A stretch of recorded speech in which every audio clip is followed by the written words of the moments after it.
Garbė Jėzui Kristui. Skubu pranešti, manau, žinią, kad garbė mums Papa, kad turime iš tikrųjų jau išrinktą naują popiežių, tad visus raginu šį rytą melstis už jį, iš tikrųjų už sunkią tarnystę. Sakau, ne pareigas, o tarnystę, nes iš tikrųjų nėra paprastas darbas, o yra visą gyvenimą, man atrodo, toks, pilnatviškos tarnystės išraiška. Bet iš tikrųjų vakar iš Siksto koplyčios išrūkęs baltas dūmas leido atsipūsti visai miniai tenai susirinkusiai daugiatūkstantiniai. Iš tikrųjų džiugu matyti, kad kokie skandalai bekrėstų bažnyčią, vis tiek, yra žmonių, kurie liudija tikėjimą, kurie tiki visą širdimi, kurie pasitiki Dievu, yra pilnai atsidavę jam. Tad iš tikrųjų raginu melstis visus už popiežių, už šitą argentinietį, kuris yra iš Pietų Amerikos. Tikėkimės ir pasirinktas jo vardas Pranciškaus, kuris buvo, sakykime, bažnyčios atnaujintojas. Tikėkimės, kad ir popiežius seks šventuoju Pranciškumi, kad bandys atnaujinti bažnyčios veidą.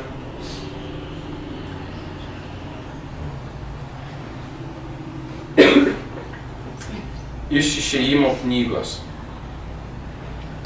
Prabilęs Viešpats Mozei pasakė: eik, nusileisk nuo kalno, nes tavo tauta, kurią išvedė iš Egipto, į pražūtį rieda. Jie greitai nukrypo nuo kelio, kurį aš buvau jiems nurodęs. Jie nusiliedino veršį ir žemėm prieš jį puldinėja. Aukoja jam pjaunamas atnašas ir sako: tai tavo dievai Izraelį išvedė tave iš Egipto. Ir dar Viešpats Mozei kalbėjo: šią tautą aš permačiau kiaurai, jinai tauta kietasprandė. Dabar palik mane vieną, kad mano rūstybė ant jų neuždegtų ir juos išnaikintų. Tave betgi noriu didingą tautą padaryti. Tada pamėgino Mozė nuraminti savo į Dievą ir sakė: kodėl tau Viešpatie kilo rūstybė ant savo tautos, juk tu su didžia galybė ir tvirta ranka jie išvedė iš Egipto. Nejaugi egiptiečiai galėtų sakyti: jis išvedė juos piktų kėslų, kad juos kalnuose pražudytų ir leistų nuo žemės paviršiaus išnykti. Nutildyk rūstybę ir susilaikyk nuo blogybės, kurią savo tautai norėjai daryti. Prisimink savo tarnus Abraomą, Izaoką, Jokūbą, kuriems tu prisiekdamas savo vardu pažadėjai: aš jūsų palikuonis padarysiu skaitlingus, kaip žvaigždės danguje. Ir tą visą kraštą, apie kurį esu kalbėjęs, aš atiduosiu jūsų palikonims amžinon nuosavybėn.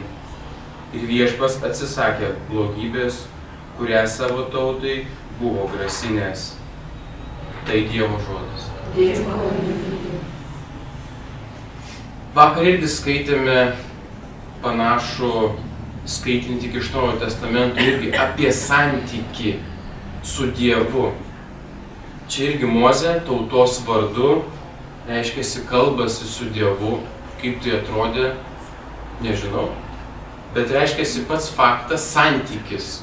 Mozė bando išsiderėti palankesnį ateitį savo tautai. Tu nusiliedinai veršį ir žemę prieš jį puldinėjai. Kitaip tariant, Dievas sako, kad, žinai, aš tave išvedžiau, bet tau kiti dievai parūpo. Vadinasi, ir šiai dienai žmogus turi begalės dievų. Pinigus, valdžią, malonumus, kitokias linksmybės, atrakcijas. Reiškiasi, žmogus nusiliedina savo dievą. Iš aukso, sidabro, išsikala iš marmuro, iš medžio, nusilipdo iš plastelino, iš ko tik nori. Vadinasi, žmogus vis tiek eina link Dievo, tik skiriasi ėjimo kelias. Vadinasi, kaip tas žmogus supranta Dievą. Vienam Dievas gali būti stabas, kitam kabantis štai čia prieš mus. Todėl visiems linkiu gavėnios laikotarpį pagalvoti, kokiais mes dievais tikime ir kokiu dievu mes pasitikim.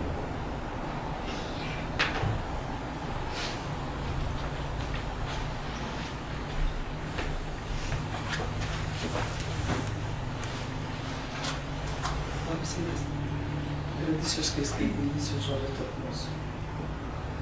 Pasibaigus mišioms tėvas paklausė dukrelės: kaip manai, ar Dievas gali sukurti akmenį, kurio pats nepajudintų? Nedidukė mergaitė kiek sutriko, o po to atsakė: tėveli, Dievas nekilnoja akmenų, angelai tai padaro iš jų. Šios dienos skaitinyje pateikiamas panašus suktas klausimas. Dievas įpyko ir buvo pasiryžęs sunaikinti izraelitus, nes šie stabmeldžiavo, tačiau Mozė jį permokino. Jis būtų jo sunaikinęs, jeigu Mozė, jo išrinktasis, nebūtų jį užstojęs ir nukreipęs nuo jų Dievo pykčio. Kaip amžinas naikintantis Dievas gali imti ir persigalvoti? Taip atslėpimas.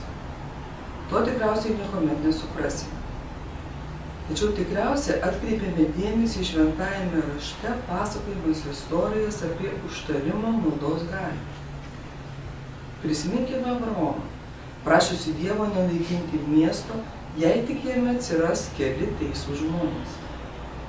Prisiminkime Biblijos moteris, negalėjusios susilaukti vaikų, bet per maldą tapusias vaisingas. Pats Jėzus liepia melstis atkakliai, net įkyrėti Dievui. Vadinasi, mūsų maldos Dievui rūpi. Tačiau kaip melstis pasitikint? Vienas būdas elgtis taip, kaip Mozė, stengtis pažinti Dievą, pažinti jo meilę mums ir visiems žmonėms. Atsiverkime jam, kad patirtume, kokia didžiulė yra jo malonė. Atsigręžkime į tuos žmonės, kurių gyvenimas sunkesnis nei mūsų. Ir pamatysime, kad Dievui rūpi šių žmonių bėdos. Pažinę jį, imsime maldoje prašyti jo pagalbos kaip uoliai ir dažnai, kol pastebėsime, kad vyksta pokyčiai. Peržiūrėkime savo dienotvarkę ir pasiskirstykime veiklą taip, kad turėtume laiko pabūti su viešpačiu. Pabūkime su juo. Laikui bėgant įpraskime užsirašyti, ką jaučiame Dievo maldoje, kalbinami, nors galbūt jo žodžiai bus tik šventojo rašto. Pamatysime, kad ne tik šitą sužinome apie Dievą, bet ir imame jį geriau pažinti. Išdrąsėsime kreiptis į Dievą, reikalui esant, ir žinosime, kad jis mūsų girdi. Dieve, pasitikime tave, pasitikime tavo meilę, viešpatį išgirs mūsų.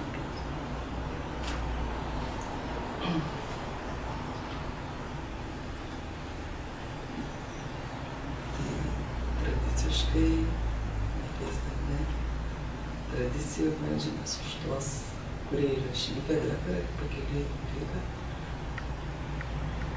už mus visus, už mūsų šios dienos darbus, už tuos, kuriems reikia pagalbos, paramos, žinau, į popiežių, priešais tėvatorius, paprašau, melskitės už mane. Už tuos, kurie yra išėję, ar gal dar turim ką nors kokią progą, šventę, ar dar ką nors.